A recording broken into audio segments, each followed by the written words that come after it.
Assalamualaikum warahmatullahi wabarakatuh.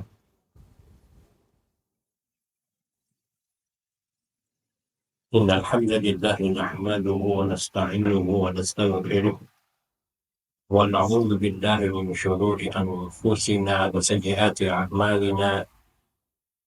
Man yahdihillahu fala mudilla lahu wa man yudlil fala hadiya lahu. Wa asyhadu an la ilaha illallah wahdahu la syarika lahu wa asyhadu anna Muhammadan abduhu wa rasuluh.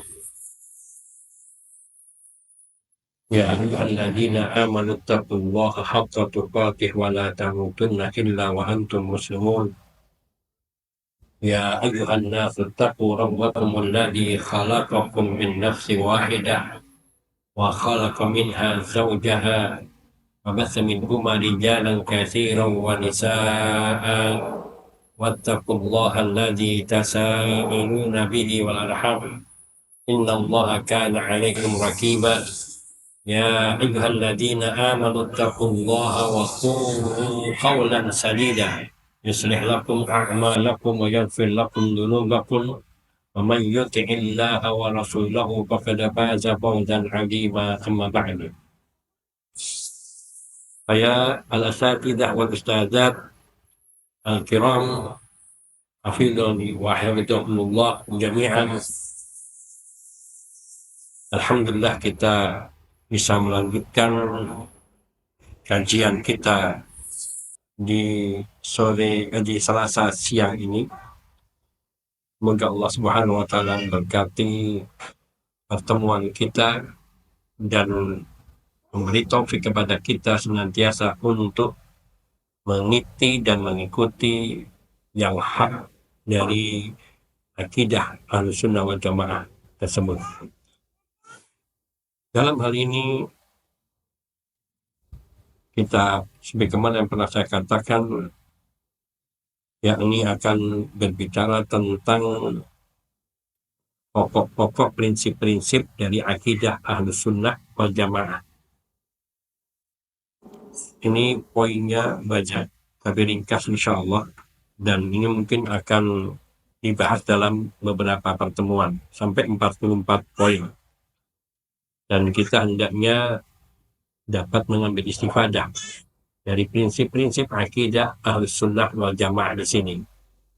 Yang pertama, bahwa sumber akidah dari akidah Ahlussunnah wal Jamaah yaitu adalah Kitabullah dan Sunnah Rasulnya Sallallahu Alaihi Wasallam serta ijma'nya para as-salaf as-salih, yaitu Kitabullah dan Sunnatul Rasul Sallallahu Alaihi Wasallam dan ijma'us salafin ummah as-salafis salih.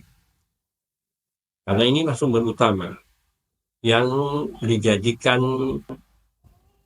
sumber bagi kebenaran. Karena Al-Quran dan Sunnah adalah sumber yang pertama dan utama dan tidak ada perbedaan. Dan memahami keduanya mengikuti pemahaman salafus salih, yaitu para sahabat radhiyallahu ta'ala. Dan juga mengikuti sumber kita adalah dalam akidah adalah apa yang disepakati oleh salaful ummah, yaitu as-salafus salih.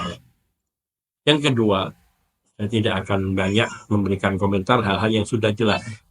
Yang kedua adalah segala yang tersebut di dalam Al-Quran Al-Karim dan yang sahih dari sunnah Rasul Sallallahu Alaihi Wasallam, maka itu adalah syariat bagi kaum muslimin seluruhnya yang wajib diterima, baik dalam akidah maupun dalam syariat, muamalah maupun hukum maupun dalam hal akhlak. Meskipun riwayat-riwayat dari Nabi SAW yang sahih ini termasuk kategori riwayat ahad, yaitu yang diriwayatkan individu para sahabat radhiyallahu ta'ala anhum. Saya ulangi, yakni semua yang terdapat di dalam Kitabullah Al-Quran Al-Karim dan yang sahih dari sunnah Rasul Sallallahu Alaihi Wasallam, maka itu semua adalah syariat bagi kaum muslimin, syariat bagi kaum muslimin yang wajib diterima semuanya. Meskipun itu riwayatnya riwayat ahad. Riwayat ahad adalah riwayat yang yakni diriwayatkan oleh orang perorangan dari kalangan para sahabat radhiyallahu taala anhum jami'an. Maknanya, meskipun yang meriwayatkan hadis yang sahih tersebut dari seorang sahabat saja, namun bila riwayat itu sahih, maka wajib kita terima dan tidak boleh kita tolak. Nanti akan ada penjelasan yang bersambung dengan poin kedua ini. Yang ketiga, bahwa sumber di dalam memahami kitabullah dan sunnah Nabi Shallallahu Alaihi Wasallam yaitu nas-nas yang menjelaskannya, sumber dan referensi di dalam memahami kitabullah dan sunnah Nabi Shallallahu Alaihi Wasallam yaitu teks-teks, baik itu Al-Quran, yaitu Al-Quran menjelaskan Al-Quran, atau ayat menjelaskan ayat yang lain, ataupun ayat-ayat dijelaskan oleh sunnah-sunnah Nabi Shallallahu Alaihi Wasallam, atau satu sunnah dijelaskan oleh sunnah yang lainnya, yaitu an-nusus atau teks-teks yang saling menjelaskan dan memahaminya mengikuti pemahaman para salafus saleh serta mengikuti pemahaman generasi yang berjalan di atas manhajnya para sahabat radhiyallahu taala anhum jami'an, yaitu dari para imam a'immatul huda, imam-imam yang senantiasa menunjukkan kepada yang hak. Saya ulangi bahwa sumber di dalam memahami kitabullah dan sunnah Nabi Sallallahu Alaihi Wasallam adalah nas-nas atau teks-teks yang menjelaskannya, yang menjelaskan kitabullah dan sunnah Nabi Sallallahu Alaihi Wasallam. Dan sumber kedua adalah di dalam, yaitu mengikuti pemahaman para salafus saleh serta generasi yang berjalan di atas manhaj mereka dari para imam-imam yang datang sesudah mereka, seperti para imam yang empat, Imam Abu Hanifah, Imam Malik, Imam Asy-Syafi'i, Imam Ahmad, Imam Al-Bukhari, Imam Ibnu Taimiyah, Imam dan seterusnya. Semua imam yang mereka berjalan di atas manhaj pendahulunya di kalangan para salafus saleh. Ini jelas. Jadi sumbernya hanya ini. Apabila ada sumber-sumber lain, maka semua sumber-sumber lain itu merujuk kepada sumber ini, mengikuti sumber-sumber yang pokok ini. Artinya tidak bertentangan. Apabila bertentangan, maka harus diabaikan dan hanya berpegang apa yang disepakati, yakni dari sumber-sumber terdahulu. Kemudian yang keempat, poin keempat, termasuk prinsip dan pokok akidah Ahlussunnah wal Jamaah, sungguh Allah Subhanahu wa taala telah menyempurnakan kenikmatan untuk umat ini dengan menyempurnakan agama yang Allah ajarkan kepada kita. Dan laisa li ahadin tahta ayyisitar, tidak ada seorang pun yang ia terhalang untuk yang dibolehkan untuk mengkoyak tirai ajaran agama ini, yaitu dengan melakukan amalan yang baru dalam urusan agama, kemudian menisbatkan amalan itu kepada ajaran agama yang bukan daripadanya, atau bahasa singkatnya yaitu melakukan perbuatan bid'ah. Tidak ada kebolehan seorang pun mengkoyak tirai tuntunan agama, yaitu tidak ada seorang pun yang boleh menambahkan satu ajaran yang bukan bagian dari agama ini, artinya yang tidak pernah diajarkan dan diterangkan dalam agama ini. Ini maknanya jelas, terang sekali bahwa Islam ini telah sempurna, sebagaimana kita maklumi di dalam surat Al-Maidah ayat 3, al-yawma akmaltu lakum dinakum wa atmamtu alaikum ni'mati wa raditu lakumul islama dinan. Ini sudah jelas. Maka segala apapun yang tidak sesuai dan tidak pernah diajarkan oleh Nabi Shallallahu Alaihi Wasallam dan tidak memiliki landasan dalil dari Quran maupun sunnah dan tata cara pelaksanaannya yang semisal dengan yang sudah dilaksanakan Nabi, bila tidak sesuai maka dia bukan dari Islam, bukan dari agama Allah, meskipun mereka menisbatkannya kepada agama Allah, maka tidak ada yang boleh. Ini maknanya larangan berbuat bid'ah dan menambah-nambahkan ajaran yang sudah disempurnakan oleh Allah Subhanahu wa Ta'ala. Karena yang diutus oleh Allah hanya satu Rasul di akhir zaman ini, yaitu Nabi kita Muhammad Sallallahu Alaihi Wasallam.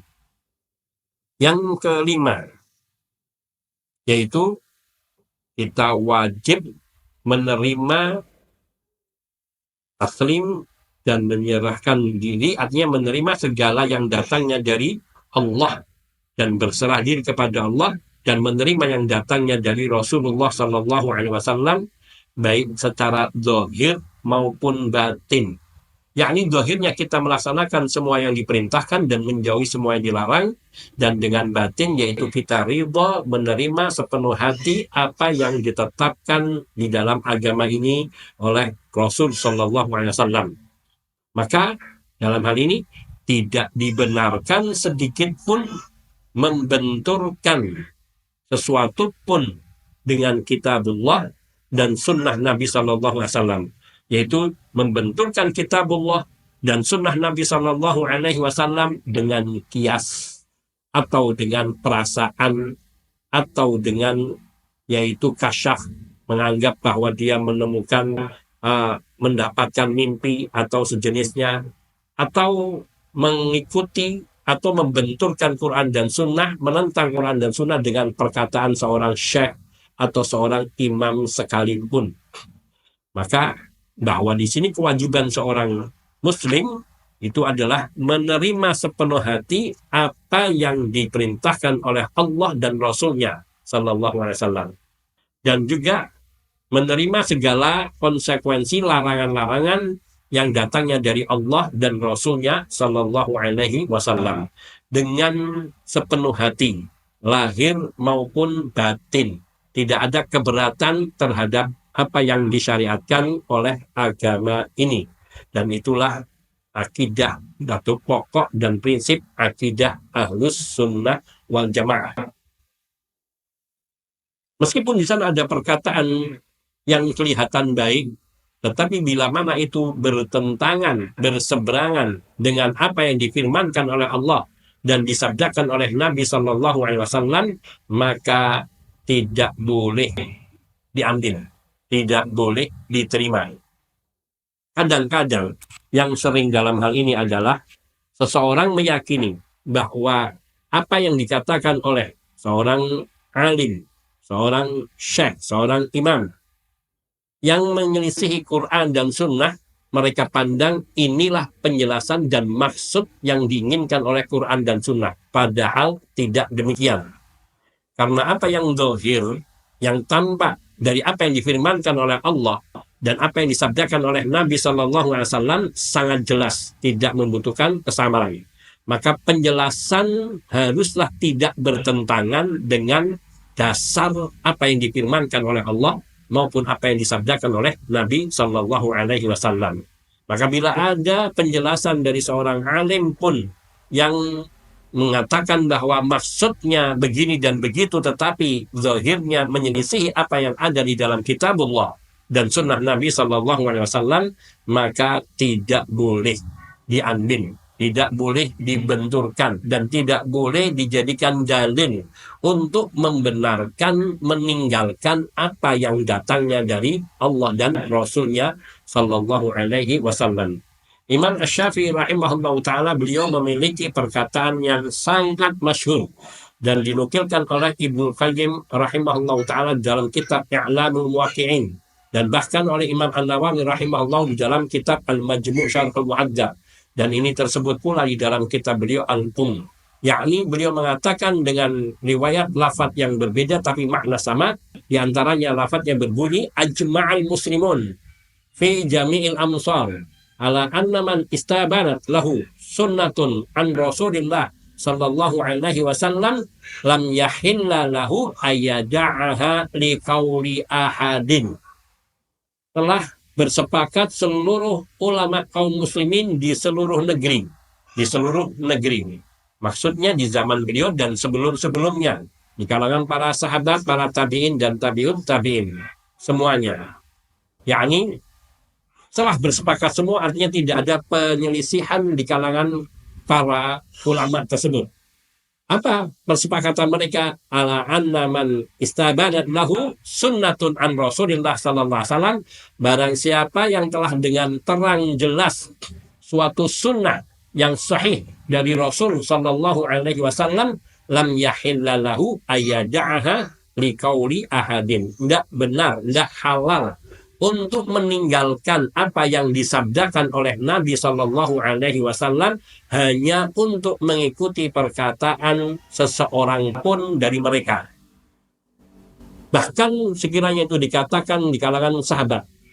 Tapi bila mana menyelisihi sahabat-sahabat yang lain yang mereka lebih sesuai dengan apa yang disabdakan Nabi Shallallahu Alaihi Wasallam, maka harus ditinggalkan dan tidak boleh diambil.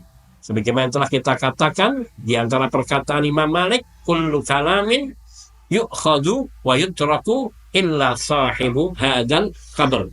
Sungguhnya semua perkataan, semua ucapan bisa diambil, artinya diamalkan, dan bisa pula ditolak. Artinya memiliki kemungkinan harus diamalkan, tapi juga memiliki kemungkinan harus ditinggalkan. Kecuali perkataan pemilik kubur ini. Beliau menunjuk kepada makam Rasul Shallallahu Alaihi Wasallam yang ada di dekat atau di dalam Masjid Nabawi, yakni di satu rumah Rasul Shallallahu Alaihi Wasallam. Yang di zaman itu masih belum seperti di zaman yang sekarang ini. Masih dulu betul-betul di rumah Nabi Shallallahu Alaihi Wasallam yang terpisah dari Masjid Nabawi secara mutlak. Maka ini adalah ketetapan para imam semuanya. Ketetapan para imam semuanya. Sampai Imam Ahmad ibn Hanbal rahimahullah ta'ala beliau mengatakan, la tuqallidni wa la tuqallid malikan wa la syafi'iyya wa la al-auza'i walakin khud min haitsu akhadhu wa la sawri wa la sufyan as-sawri. Jangan kamu bertaklid kepadaku, mengekor dengan perkataanku. Jangan pula kamu bertaklid kepada Imam Malik atau Imam Syafi'i atau Imam Auza'i atau Imam As-Sawri atau Imam Al-Laitsi. Akan tetapi ambillah dari mana mereka mengambil. Maknanya bila perkataan mereka sesuai dengan dalil, ambil. Dan bila perkataan mereka bertentangan dengan dalil dari Quran maupun Sunnah, maka tinggalkan. Dan inilah yang dimaksudkan dengan yakni wajibnya seorang muslim untuk menerima apa yang dari Allah dan Rasulnya Sallallahu Alaihi Wasallam secara zahir dan batin, dan tidak membenturkannya dengan yakni Quran dan Sunnah ini dengan kias atau perasaan atau kasyaf ataupun mimpi ataupun ucapan seorang syekh ataupun imam. Dan ini yang sering juga orang awam kebanyakan yang mereka tidak mengaji agama, mendalami agama, terutama akidah dan prinsip-prinsip akidah al-sunnah, tidak dia pahami dan tidak dia sampaikan. Dia mungkin mendapatkan ilmu dengan membaca, kemudian mereka beragama dengan akalnya. Menurut saya, menurut kami, dalam pandangan saya, kalau saya lihat, ini semua adalah kembalinya kepada dzauq, kepada perasaan. Dan ada pula yang sampai kepada kaum sufi, mereka mensandarkan kepada kasyaf, yaitu menganggap dirinya memiliki kemampuan seperti melihat apa yang tidak dilihat oleh orang lain, atau dia mendapatkan apa yang tidak diberikan kepada yang lain. Maknanya di hakikatnya mensejajarkan dirinya dengan para nabi dan para rasul yang mereka mendapat wahyu, atau bahkan mereka mendapatkannya dari mimpi-mimpi, padahal mimpi seseorang bukan dalil, karena mimpi seseorang bisa saja datangnya dari syaitan. Dan dalil itu adalah kitabullah dan sunnah Nabi Sallallahu Alaihi Wasallam mengikuti pemahaman para salafus saleh. Yang keenam, yang menjadi prinsip dan pokok bagi akidah Ahlussunnah wal Jamaah, yaitu akal yang sharih, yang terang jelas, yang menyocoki atau yang sesuai dengan dalil yang sharih, dengan dalil yang sahih, maksud saya. yaitu akal yang jelas terang, yang sejalan dengan dalil yang sahih. Dan sesungguhnya sama sekali secara qat'i mutlak tidak akan terjadi perbenturan di antara akal yang sehat dengan dalil yang sahih. Tidak akan pernah. Kalau kemudian akan kelihatan tampak, itu karena akal kitanya yang terbatas atau pemahaman kitanya yang terbatas. Sesungguhnya kalau kita memaksimalkan akal kita dengan mencari bukti-bukti, maka akal yang sahih, sehat akan senantiasa sejalan dengan dalil yang sahih. Namun manakala terjadi yaitu kekaburan sehingga terjadi perbenturan kontradiksi antara akal yang sahih dan dalil yang sahih, maka yang harus didahulukan adalah dalil yang sahih. Tidak boleh mengedepankan akal, meskipun kelihatannya bertentangan dengan akal. Satu contoh yang sederhana di dalam masalah lalat yang jatuh masuk ke dalam air, yang air minum. Maka dalilnya mengatakan, kata Nabi Shallallahu Alaihi Wasallam, celupkan lalat itu, kemudian ambil dan buang. Logika manusia akan menentang, lalat itu kan hinggap di tempat-tempat yang kotor. Bagaimana mungkin dia masuk ke dalam air kemudian disuruh mencelupkan? Nah, ini sesuatu yang bertentangan dengan logika. Tetapi dalilnya sahih, maka tidak ada ruang bagi akal untuk mengalahkan dalil. Contoh lain, pakaian wanita yang menjulur sampai menyapu tanah. Kadang ada yang basah, ada yang kering.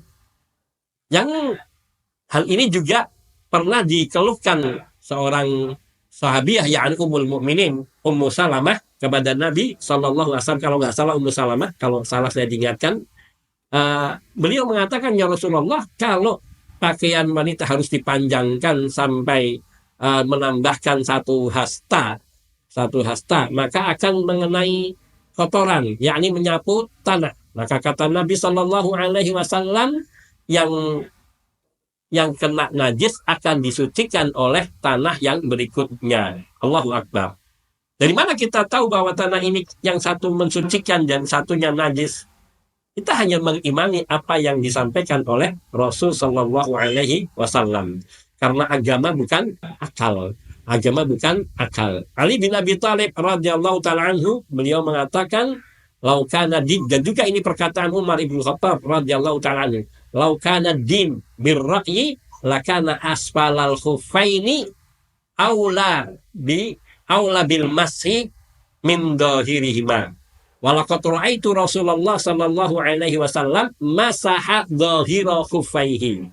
Kalau seandainya agama itu sandarannya adalah pendapat atau akal rasional, maka mestinya yang lebih patut diusap pada seseorang yang berwudu menggunakan sepatu khuf, yaitu bagian bawah dari kedua sepatu, karena itu yang nginjak najis, yang nginjak tanah, dan bukan bagian atasnya. Akan tetapi yang aku lihat Rasul Shallallahu Alaihi Wasallam ketika beliau berwudu, saat kondisi beliau memakai sepatu khuf, maka beliau hanya cukup mengusap bagian punggung sepatu dan tidak mengusap bagian bawahnya. Mana logika kita? Tentu kalau kita semata-mata hanya berpegang dengan akal, akan menolak hal tersebut. Demikian pula perkataan Umar ibn Khattab yang menegaskan bahwa waspadanya kita diperintahkan waspada terhadap orang yang terlalu mengedepankan pendapat dan akal pikiran. Beliau mengatakan, wa iyyakum wa ashabar ra'yi. Waspadalah kalian dari orang-orang yang mereka selalu bersandar kepada akal pendapatnya. Fa'innahum a'da'us sunnah, mereka itu sebenarnya hakikatnya adalah musuh dari sunnah. Ayat humul ahadithu ayahfaduha faqalu birra'yi. Mereka ini merasa sulit untuk menghafalkan hadis-hadis dari Nabi Shallallahu Alaihi Wasallam yang begitu banyak. Maka mereka berkata dengan akalnya, dengan pikirannya. Fadallu wa adallu. Maka ustuftihu, mereka dimintai fatwa, fa'aftau. Mereka pun berfatwa birra'i, dengan pendapat mereka, akal mereka. Fadallu wa adallu. Sehingga mereka sesat dan menyesatkan orang. Karena menjadikan akal sebagai sumber kebenarannya. Dan itu yang Allah katakan. Afara'aita man ittakhadha ilahahu hawahu. Bagaimana menurutmu mengenai diri orang yang menjadikan hawa nafsunya, akal pikiran dan perasaannya sebagai Tuhannya, yakni yang dia jadikan panutan dan yang dia ikuti dan tunduki. Maka di sini jelas di antara pokok dan prinsip akidah Ahlussunnah wal Jamaah mengedepankan dalil dari akal ketika keduanya terlihat tidak bisa disatukan, dikompromikan. Sebagaimana perkataan Ibnu Taimiyah rahimahullah ta'ala sendiri, sebenarnya bahwa akal tidak pernah bertentangan. Hanya saja seseorang kadang tidak pandai memahami dalil dengan akalnya yang baik, sehingga hasil pemikirannya bertentangan dengan dalil.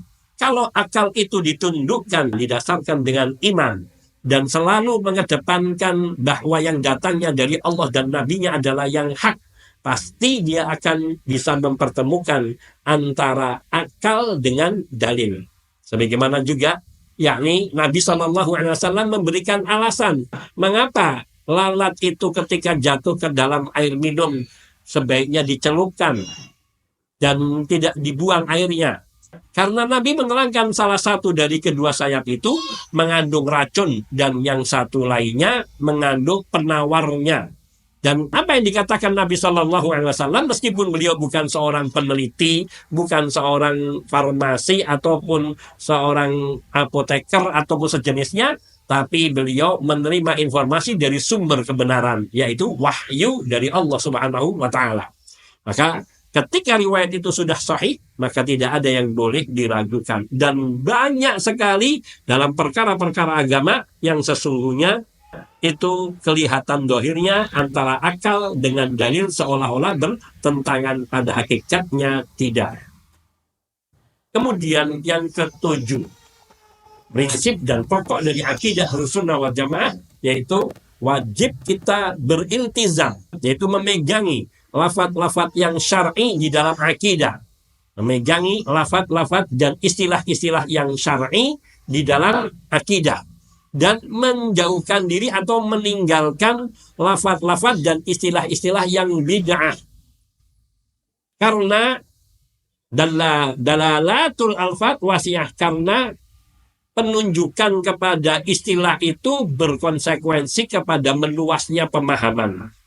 Kalau seseorang menggunakan istilah-istilah di luar yang ditetapkan oleh syariat, yang disepakati oleh para ulama Ahlussunnah wal Jamaah, akan berkonsekuensi yakni kepada penyimpangan dan penyelisihan. Seperti contoh sederhananya bid'ah hasanah. Penyebutan bid'ah hasanah ini adalah istilah yang tidak ada sandarannya dari para salafus saleh. Tidak ada. Karena Nabi SAW mengatakan kullu bid'atin dhalalah. Dan Abdullah bin Umar radhiyallahu ta'ala anhu, beliau mengatakan kullu bid'atin dhalalatun wa in ra'ahan nasu hasanatan. Semua bid'ah itu sesat meskipun manusia-manusia memandangnya baik. Meskipun semua orang memandangnya baik, tapi kalau itu bid'ah maka semuanya sesat.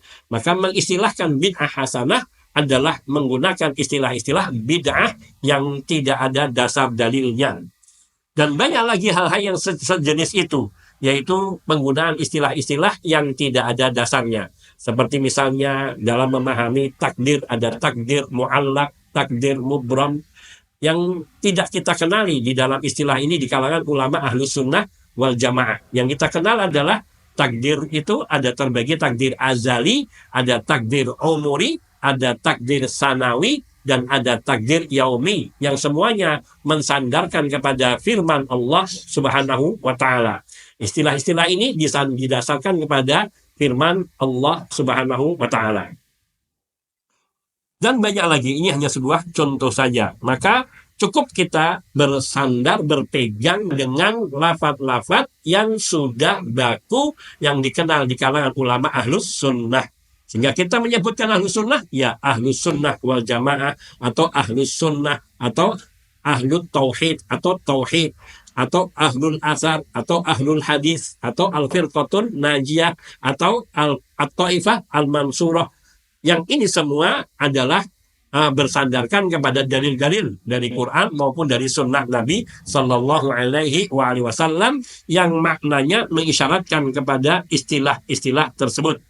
Bagaimana juga pembagian tauhid kepada tauhidul uluhiyah, tauhidul rububiyah, tauhidul asma wa sifat. Ini bukan semata-mata dibuat-buat sedemikian rupa, kecuali benar-benar bersandar kepada dalil-dalil dari Quran dan sunnah yang menjelaskan pembagian tauhid tersebut. Meskipun Nabi Shallallahu Alaihi Wasallam tidak secara langsung beliau membagi tauhid kepada 3, tetapi firman Allah dan sabda-sabda Nabi Shallallahu Alaihi Wasallam mengisyaratkan kepada pembagian tauhid yang 3 tersebut. Hadza wallahu ta'ala alam. Kemudian yang ke-8 yang harus kita pegangi, bahwa di antara akidah Ahlus Sunnah wal Jamaah bahwa kemaksuman hanya ditetapkan bagi Rasulullah Sallallahu Alaihi Wasallam. Kemaksuman itu hanya ditetapkan bagi Rasulullah Sallallahu Alaihi Wasallam dalam hal yang Allah perintahkan untuk disampaikan kepada manusia. Dalam hal yang Allah perintahkan untuk disampaikan kepada manusia. Demikian pula umat ini, mereka maksum ketika mereka bersepakat di dalam satu perkara. Apabila seluruh umat, yaitu para ulamanya, mereka menyepakati hukum suatu perkara, maka itu menjadi maksum. Karena Nabi Shallallahu Alaihi Wasallam mengatakan, la tajtami'u ummati ala dhalalatin. Umatku tidak akan bersatu padu di atas kesesatan. Maknanya Allah Subhanahu Wa Taala akan menjaga umat ini bersepakat di dalam kebatilan, di dalam kesesatan. Itu mustahil, tidak mungkin. Adapun individu dari umat ini, bahkan individu para sahabat, mereka tidak ada kemaksuman. Maknanya bila mereka berpendapat dengan satu pendapat yang menyelisihi pendapat para sahabat lainnya, terutama tidak mencocoki dalil dari sabda Nabi Shallallahu Alaihi Wasallam, maka tidak maksum. Tapi mereka para sahabat adalah mereka para imam yang kesalahan mereka dimaafkan dan diampuni oleh Allah Subhanahu wa Ta'ala, karena mereka adalah orang-orang yang memiliki ilmu dan beristihad dengan ilmu. Yang Nabi Shallallahu Alaihi Wasallam mengatakan, idza ijtahadal mujtahidu, atau idza ijtahadal qadil, idza ijtahadal hakim fa asaba falahu ajrani, wa idza akhta'a wa in akhta'a falahu ajrun. Apabila seorang imam atau seorang hakim atau seorang qadhi atau seorang mujtahid beristihad, kemudian istihadnya benar, mencocoki dengan apa yang dikehendaki oleh Allah dan Rasulnya Sallallahu Alaihi Wasallam, maka ia mendapatkan 2 pahala. Dan apabila menyalahi dalil atau menyalahi kebenaran, maka tetap mendapatkan 1 pahala. Dan dosanya, kata Ibnu Taimiyah, tidak ada dosa baginya. Tidak ada dosa baginya. Kenapa? Karena kesalahannya bukan disengaja. Yakni tidak ada tujuan dan maksud. Tapi bagi kita yang melihat jelas akan kesalahan seseorang imam yang beristihad, wajib meninggalkannya dan tidak boleh mengambil pendapat yang salah tersebut bila telah jelas dalil-dalil yang menyelisihinya. Kecuali hal-hal yang memang dalam masalah-masalah furu yang masih diperselisihkan, yang dalilnya tidak sharih antara keduanya, maka kita hanya memegangi apa yang menurut kita lebih dekat kepada dalil dalam pemahaman kita. Dan para ulama tidak membolehkan kita mencela dan bahkan hanya karena satu perbuatan yang keliru pada seorang imam yang terjatuh ke dalam kesalahan dalam beristihad kemudian divonis sebagai ahlu bid'ah, ahlu dhalal, tidak boleh. Akan tetapi mereka tetap masih sebagai imam yang dihormati dan diambil faedah ilmunya dalam hal-hal yang menyepakati kebenaran. Tetapi kita tidak boleh mengambil hal-hal yang keliru, yang salah, yang jelas bertentangan dengan dalil. Ini. Karena apa? Tidak ada kemaksuman pada diri seseorang pun dari para ulama siapapun secara individunya. Bahkan di kalangan para sahabat radhiyallahu taala anhum. Bahkan sebagaimana yang ditegaskan di sini, kullun yu'khadhu min qawlihi wa yuraddu illa an-nabiy sallallahu alaihi wasallam fima yuballighu lin-nasi min dinillah. Semua dalil, semua perkataan bisa diambil dari ucapannya ataupun juga bisa ditolak, kecuali Nabi Shallallahu Alaihi Wasallam di dalam menyampaikan apa yang datangnya dari Allah kepada semua manusia dalam urusan agama Allah. Dalam urusan agama, apa mensyaratkan maknanya dalam urusan agama? Ketika Nabi Shallallahu Alaihi Wasallam mencoba untuk beristihad, berinisiatif, menyarankan sesuatu yang tidak ada kaitannya dengan agama, yaitu misalnya masalah pertanian, kemudian ternyata salah, maka Nabi Shallallahu Alaihi Wasallam beliau tidak harus diikuti ucapannya, dan beliau mengatakan antum a'lamu bi umuri dunyakum, kamu yang lebih tahu tentang urusan dunia kalian. Maka itu Nabi Shallallahu Alaihi Wasallam kadang meminta pendapat dan meminta saran dari para sahabatnya dalam hal-hal yang tidak terkait dengan masalah agama, ataupun dalam masalah agama yang belum turun wahyu kepada Nabi Shallallahu Alaihi Wasallam. Sampai kemudian ketika telah disepakati atau ketika ada persisian dan Nabi mengambil satu pendapat yang kemudian ternyata pendapat Nabi tidak sesuai dengan apa yang dikehendaki oleh Allah, Allah akan menurunkan wahyu dan meluruskan apa yang tidak tepat pada apa yang disepakati atau yang diambil oleh Nabi Shallallahu Alaihi Wasallam. Dan ini banyak sekali perkataan yang serupa itu yang terjadi pada para sahabat yang mulia seperti Abu Bakar, Umar, Utsman, Ali radhiyallahu ta'ala anhum, yang ketika mereka dimintai pendapat tentang tawanan perang Badar, yang mereka semua meminta supaya dijadikan tebusan, untuk diambil tebusan sehingga mendapatkan faedah dan mereka dimerdekakan. Dan Umar dengan ekstrimnya mengatakan, kalau saya kita bunuh.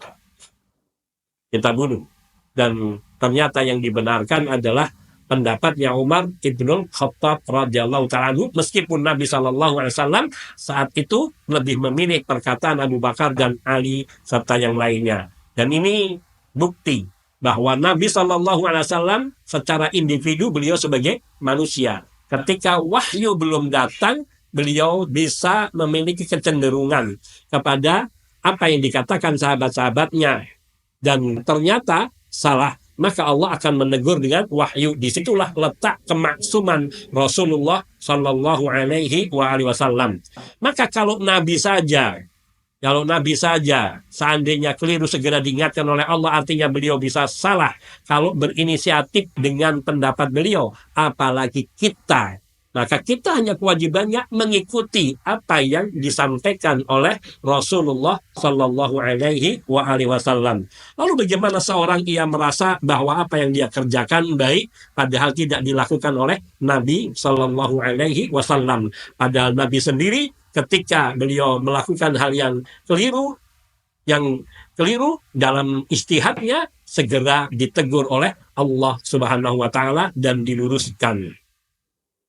Dan beliau sampaikan kepada umat mengenai apa yang semestinya. Sampai beliau pernah menangis dan beliau mengatakan, seandainya Allah timpakan adab, maka tidak ada yang selamat kecuali Umar ibn Khattab radhiyallahu ta'ala anhu. Kemudian yang kesembilan yaitu sumber hukum yang harus dijadikan rujukan dan referensi ketika terjadi perselisihan di antara umat, yaitu kitabullah dan sunnah Nabi Sallallahu Alaihi Wasallam.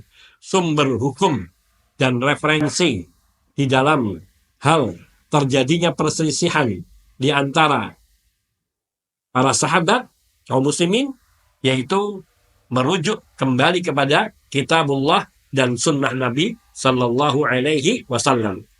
Dengan tetap, ini yang tadi kita terangkan sebelumnya, dengan tetap memberikan udzur kepada seorang mujtahid yang keliru di dalam ijtihadnya dan memohonkan ampunan kepada Allah baginya, dan mohonkan ampunan kepada Allah baginya.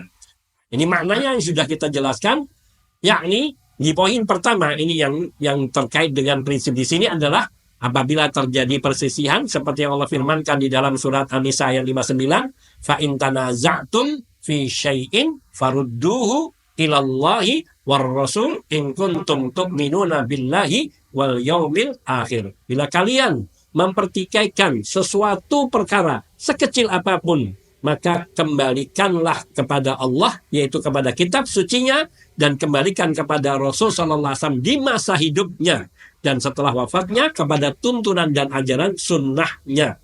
Apabila kalian mengaku benar-benar beriman hanya kepada Allah Azza wa Jalla, maknanya Allah telah memberikan solusi bagi setiap perselisihan dan pertikaian. Manakala kita berlapang dada dan menundukkan diri kita untuk hanya tunduk taat patuh kepada Allah Subhanahu wa taala dan mengikuti tuntunan Rasul sallallahu alaihi wasallam, maka jawaban dari semua perselisihan adalah kitabullah dan sunnah Rasul sallallahu alaihi wasallam. Bahkan ketika mereka saling berselisih di dalam masalah furu yang tidak ditemukan, maka mereka menjadikan sumbernya Quran dan sunnah apa? Yakni berlapang dada dan saling bertoleransi terhadap perselisihan di dalam masalah furu yang dalil-dalilnya tidak sharih,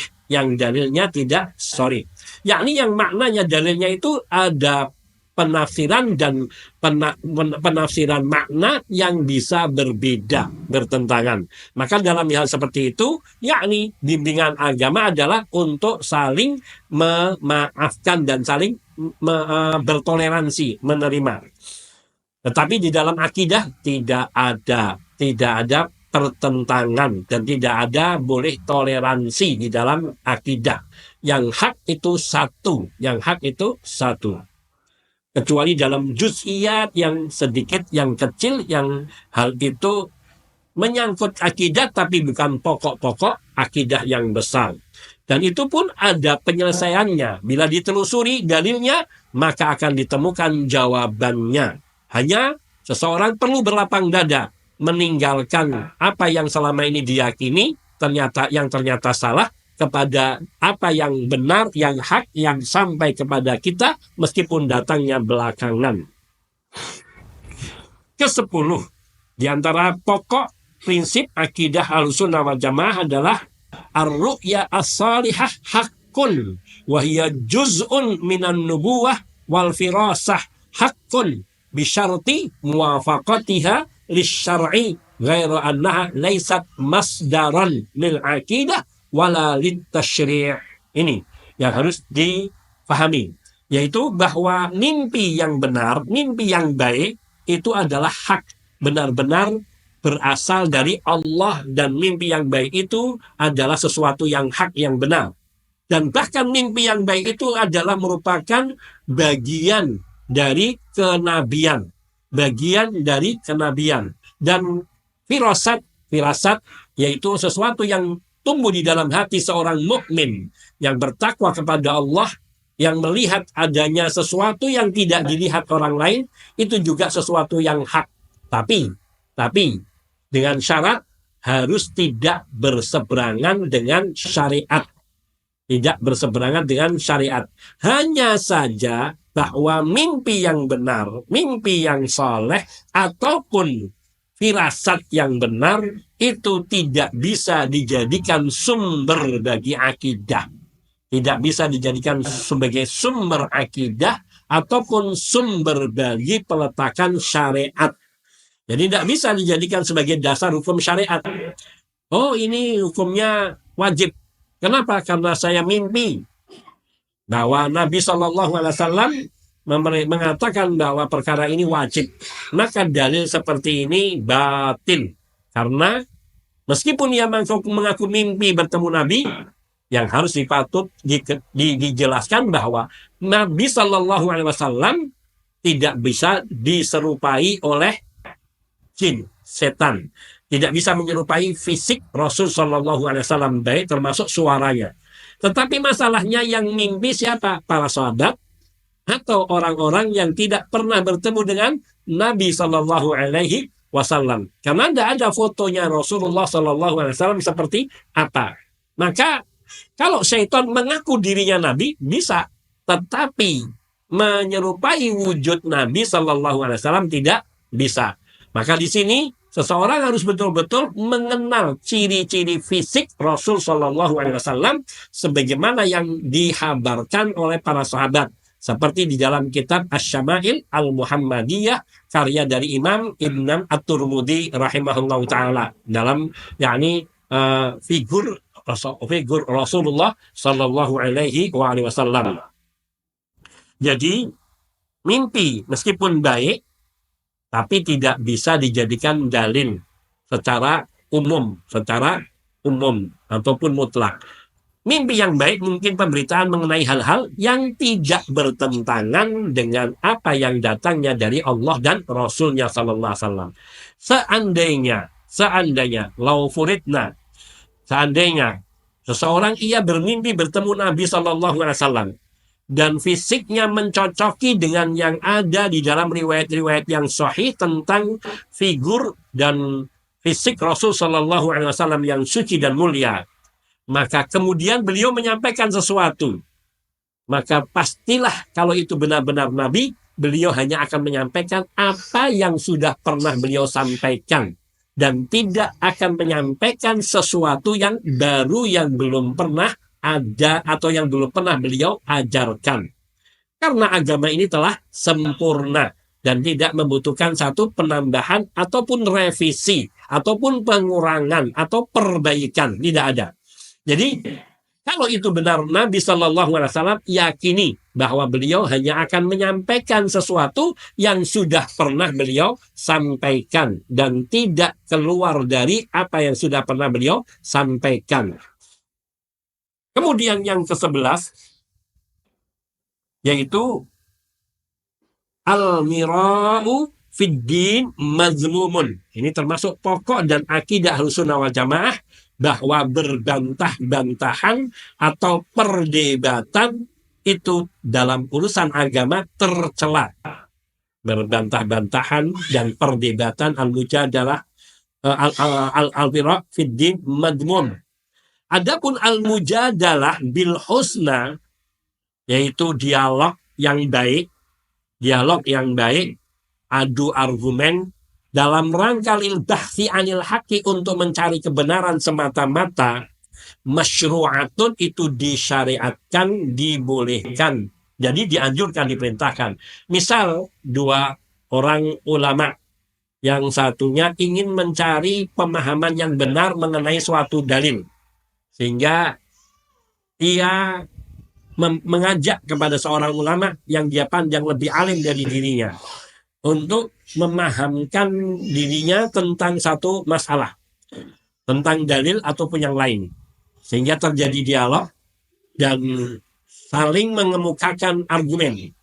Dan baru kemudian yang lain akan mengikuti mana yang lebih sahih dari dalil-dalil tersebut. Dan ini dibenarkan. Dan tadi wajibul kafu amma sahhan nahyu 'anil khawdi fihi, tetap bahwa adanya larangan untuk terlalu bersikap berlebih-lebihan di dalam dialog sehingga hanya ingin memenangkan pendapatnya. Maka kalau sudah seperti itu, ma'assalamah. Sudah jangan dilanjutkan lagi. Karena tidak akan mendatangkan faedah sedikit pun. Yakni yang menang yang kalah tidak mendatangkan faedah. Bisa jadi yang menang itu yang batil dan yang kalah itu yang hak. Dan yang lebih membahayakan lagi, berdialog termasuk kepada ahlu bid'ah yang punya pemikiran-pemikiran yang nyeleneh, nyeleweng, yang hanya bersandar kepada rasional, kepada akal. Kadang yang berdalil kalah di dalam dialog. Dan kalau tidak memiliki prinsip-prinsip yang kuat di dalam akidah dan manhaj, dia bisa berbalik mengikuti lawannya. Oh, kalau begitu yang saya yakini selama ini salah, yang benar kamu. Ini akibat buruk kalau seandainya kita banyak berdialog dengan orang-orang yang tidak memiliki akidah dan manhaj yang lurus. Itu akan membahayakan. Dan telah banyak perkataan dari para imam salaf di kalangan para tabi'in yang mereka menolak untuk berbicara dengan ahlu bid'ah, terutama dalam masalah-masalah akidah. Kemudian yang ke-12, yaitu yajibul iltizam bimanhajil wahyi fir raddi. Fala turaddul bid'atu bibid'atin wala yuqabalu al-ghulu bitafriti. Yaitu wajib kita senantiasa memegangi teguh manhaj wahyu, yaitu jalan wahyu, yaitu selalu kembali kepada wahyu, kepada dalil, baik dari Quran dan sunnah. Udah ngikuti cara-cara membantah ahlu dolal dengan apa yang disampaikan oleh Allah Subhanahu wa taala maupun sunnah Nabi-Nya sallallahu alaihi wasallam. Maka tidak boleh kita membantah bid'ah dengan bid'ah yang serupa. Nggak bisa, karena membantah bid'ah dengan bid'ah yang serupa tidak menyelesaikan masalah, tidak menghilangkan persoalan. Wala yuqabalul ghulu bitafrid. Demikian pula tidak boleh kita menghadapi sikap berlebih-lebihan dengan sikap yakni meremehkan. Artinya berlawannya. Maknanya harus dengan cara yang benar, dengan cara yang sesuai dengan yang diajarkan oleh wahyu. Bagaimana Rasulullah SAW membantah persoalan itu, maka itu yang kita ikuti. Bagaimana Nabi SAW mengajarkan tentang suatu hal, misalnya Nabi SAW mengajarkan kepada seorang pemuda yang meminta izin kepada Nabi SAW untuk dibolehkan berzina. Maka Nabi Shallallahu Alaihi Wasallam mengatakan, mengajak dialog, sini kau. Kemudian didekati, dipegang dadanya, lalu dikatakan kepada Nabi, dikatakan oleh Nabi Shallallahu Alaihi Wasallam kepada pemuda itu, kamu punya ibu? Iya. Suka nggak kamu kalau ibumu berzina dengan orang lain? Tentu tidak. Kamu seandainya bagaimana menurutmu kalau seandainya anak putrimu, kamu punya anak perempuan, dia berzina dengan orang lain, kau rela? Tidak ya Rasulullah. Demikian pula orang lain. Orang lain mereka juga tidak rela ibunya berzina dengan orang lain, putrinya berzina dengan orang lain, juga saudari perempuannya berzina dengan orang lain. Disebutkan satu persatu, bibinya dari ayahnya, bibinya dari ibunya, dan seterusnya. Kemudian Nabi SAW mendoakan anak muda itu, dan anak muda itu pun sadar, dan sejak itu beliau tidak pernah berpikiran kepada yang negatif. Maka ini adalah pengajaran yang mengikuti wahyu. Dan cara pengajaran yang mengikuti wahyu seperti ini, di dalam pengajaran atau dakwah, itu semua akan lebih barokah dan lebih memberikan hasil daripada apa yang kita pandang baik dari ilmu-ilmu modern, yang kadang kita tertipu dengan teori-teori tersebut. Akan tapi selagi itu sejalan, maka yang kita hakikat, yang kita pegangi adalah apa yang datangnya dari Kitabullah dan sunnah Nabi Sallallahu Alaihi Wasallam. Kalau kita mau mentadaburi dengan seksama, insya Allah pasti kita akan bisa memahami dan menemukan bagaimana cara Nabi Sallallahu Alaihi Wasallam membina umat ini, yaitu para sahabat radhiyallahu ta'ala anhum, sehingga mereka menjadi manusia-manusia yang teguh, yang tegar di dalam menghadapi segala perubahan zaman, sampai menghadapi lawan-lawannya yang besar, yang super, tetapi mereka yakni menghadapinya dengan penuh percaya diri, yaitu dengan bersandar kepada Allah Azza wa Jalla semata. Kemudian yang ke-13, poin yang ke-13, yaitu kullu muhdatsatin fid din bid'ah. Semua yang dibuat-buat dalam agama itu adalah bid'ah. Wa kullu bid'atin dolalah. Dan itu menjadi kaidah yang pasti yang ada di dalam sunnah Nabi. Setiap bid'ah itu adalah kesesatan. Wa kullu dhalalatin finnar. Dan sebuah riwayat menyebutkan bahwa setiap kesesatan terancam dengan neraka. yakni kalau tidak bertaubat dan kebid'ahannya sampai pada tingkatan dosa besar atau sampai kepada akidah dan kekafiran. Karena bid'ah itu sendiri memiliki tingkatan tidak sama. Meskipun semua bid'ah itu sesat, tetapi pada satu bid'ah akan berbeda dengan bid'ah yang lainnya. Bid'ah itu bertingkat-tingkat. Yang ke-14, al-aslu fi asma'illah wa sifati isbatu ma asbatahu Allah Ta'ala li nafsihi au ma asbatahu lahu rasuluhu sallallahu alaihi wasallam min ghairi takyifin wala tamsilin wa nafyu ma nafahu Allah Ta'ala an nafsihi au nafahu anhu rasuluhu sallallahu alaihi wasallam min ghairi tahrifin wala ta'tilin bal nu'minu bi annahu subhanahu laisa kamitslihi syai'un wa huwa as-sami'ul basir ma'al iman bi ma'ani alfadhin nusus wa ma dallat alaihi wa adami takyifiha au ta'tiliha an ma'naha. Ini poin yang mungkin untuk sebelum akhir pada pertemuan sore hari ini atau menjelang sore hari ini insyaallah ta'ala, yaitu pertama, yang asal, hukum asal dan pokok di dalam asma'ullah dan sifat-sifat Allah itu adalah kita prinsip di dalam masalah asma, bukan asal saja, prinsip dan pokok dalam asma'ullah dan sifat-sifat Allah adalah menetapkan apa yang ditetapkan oleh Allah Subhanahu wa Ta'ala untuk dirinya. Maknanya sifat-sifat dan nama-nama yang Allah tetapkan untuk dirinya, kita harus menetapkannya sebagaimana adanya. Nah, nanti di sini sebutkan. Dan juga apa yang menetapkan, apa yang ditetapkan oleh Rasulullah Sallallahu Alaihi Wasallam bagi Allah Subhanahu Wa Taala dalam asma dan sifat tadi. Min ghairi takyif, dengan tidak mempertanyakan bagaimana atau seperti apa. Tidak kayak bagaimana Allah turun ke langit dunia, bagaimana wajah Allah, bagaimana tangan Allah, ini artinya min ghairi takyif. Bagaimana Allah bersemayam di atas arus. Nah, ini artinya kita menetapkan sifat-sifat itu bagi Allah sebagaimana Allah menetapkan bagi dirinya dan sebagaimana ditetapkan oleh Rasul Sallallahu Alaihi Wasallam bagi Allah dengan tidak takyif, tidak mempertanyakan seperti apa atau bagaimana. Wala tamsil, dan tidak menyerupakan satu sifat pun dari sifat-sifat Allah dengan yang ada pada makhluknya. Dengan yang ada pada makhluknya. Jadi misalnya Allah itu memiliki wajah, ya wajah Allah pasti wajah seperti wajah manusia, ini batin, ini batil. Dan Ahlussunnah wal Jamaah mereka tidak demikian di dalam mengimani asma'ullah dan sifat-sifat Allah yang ula, yang maha tinggi. Itu min ghairi takyif wala tamtsil, di dalam menetapkan. Wa nafyu ma nafahullah, dan Ahlussunnah wal Jamaah dalam prinsip-prinsip asma wa sifat, yaitu mereka menafikan segala yang dinafikan oleh Allah bagi dirinya dan apa yang dinafikan oleh Rasulullah Sallallahu Alaihi Wasallam.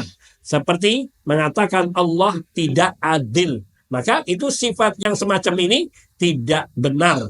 Karena Allah menafikan sifat tidak adil, yaitu tidak berbuat zalim. Allah itu tidak pernah berbuat zalim. Inni haramtu dzulma ala nafsi wa faja'altu muharraman bainakum fala tadzalamu. Sungguhnya aku mengharamkan perbuatan zalim, yaitu ketidakadilan atas diriku.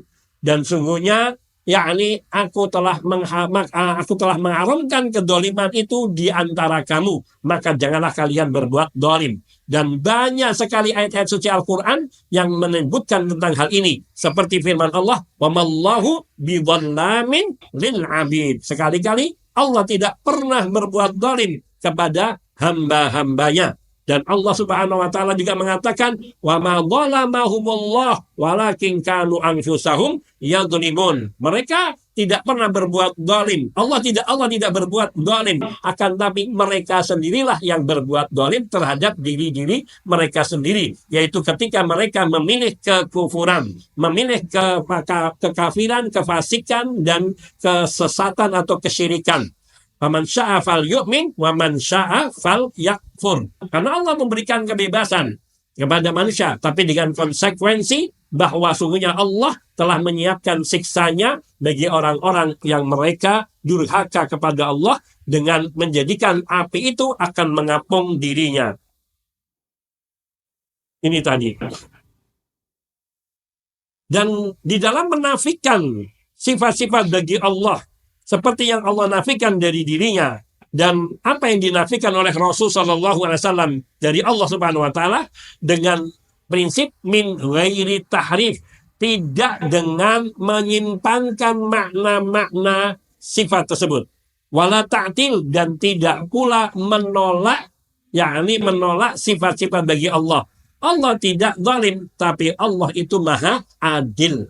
Allah maha adil, maha bijaksana, dan tidak menolak sifat-sifat yang Allah tetapkan bagi dirinya. Bahkan bal nu'minu, kita beriman bahwa sungguhnya Allah Subhanahu wa taala laisa kamitsrihi syai'un wa huwas samiul basir.